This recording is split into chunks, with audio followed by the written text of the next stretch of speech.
Oliver was an average teen. He would stay up late, hang out with friends, and even go out for a drink every now and then. It was all fun and games until he eventually got tired of doing nothing. He decided he would start something productive.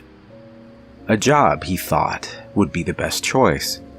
He always enjoyed helping out with other people in his community, so he wanted to do something that could be local.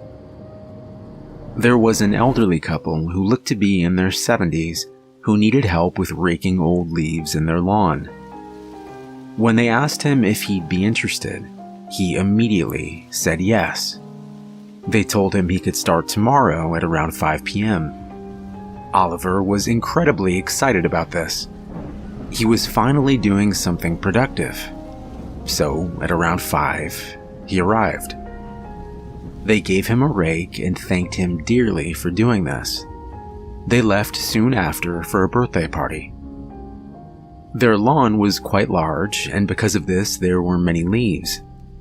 He had brought 2 garbage bags with him in case one wasn't enough, and he began. Around half an hour into raking, he noticed something at the far end of their lawn. A scarecrow. He didn't mind it at first, but as he got closer, he felt uneasy. It didn't look like an ordinary scarecrow. It had a leather jacket on, torn up jeans, shoes, but no hat. It looked incredibly realistic, and he would have gotten rid of it. However, he ignored it and assumed it was made by the elderly couple. At around 8:30, the couple had come home. They thanked him and gave him $20. He was about to leave when he asked, "So, where did you get that scarecrow? It's pretty creepy." They looked at him, puzzled.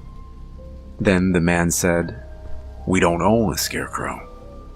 They looked around the yard together and noticed nothing. The scarecrow had vanished.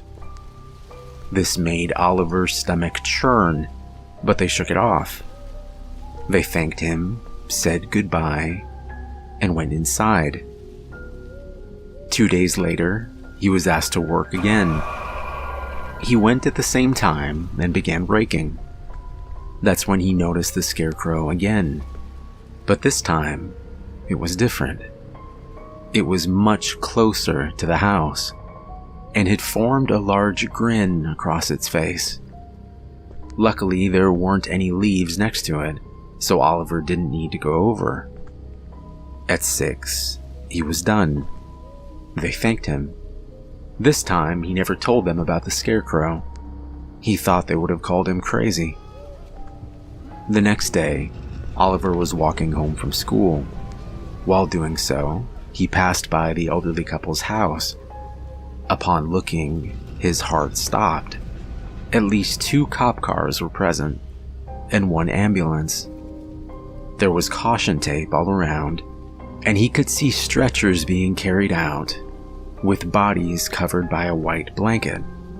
He ran up to an officer and asked what had happened. Oliver was told that the couple were murdered last night. The officer asked him if he had noticed anything strange. Oliver was speechless. His voice trembled as he told them about raking the leaves and described the scarecrow. The officers looked at him as he mentioned the black leather jacket that it was wearing. One officer came over, with the exact jacket in his hands. The officer asked Oliver if this was the jacket he was referring to. He said yes. The officer holding the jacket put it in the back of one of the cars and began to explain what may have happened. As it turned out, there was a serial killer on the loose. He seemed to prey on small local towns. He was even spotted a few times, wearing a leather jacket.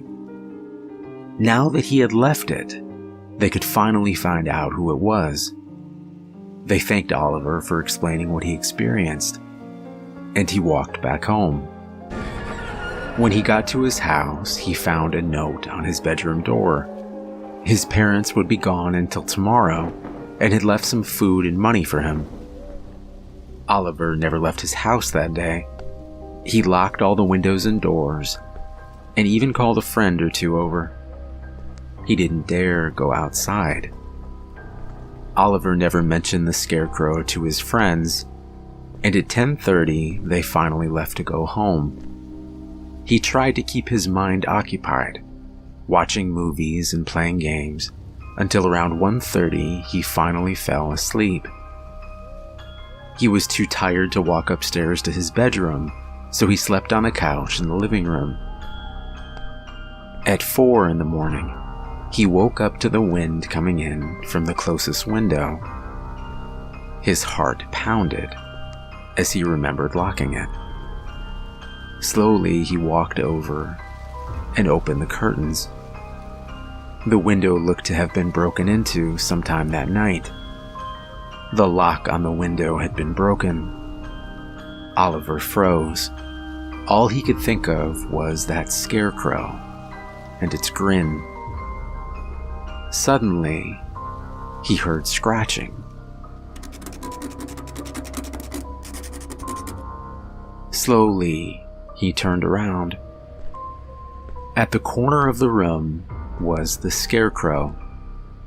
It was on its feet now, staring at him, and it grinned as it had before.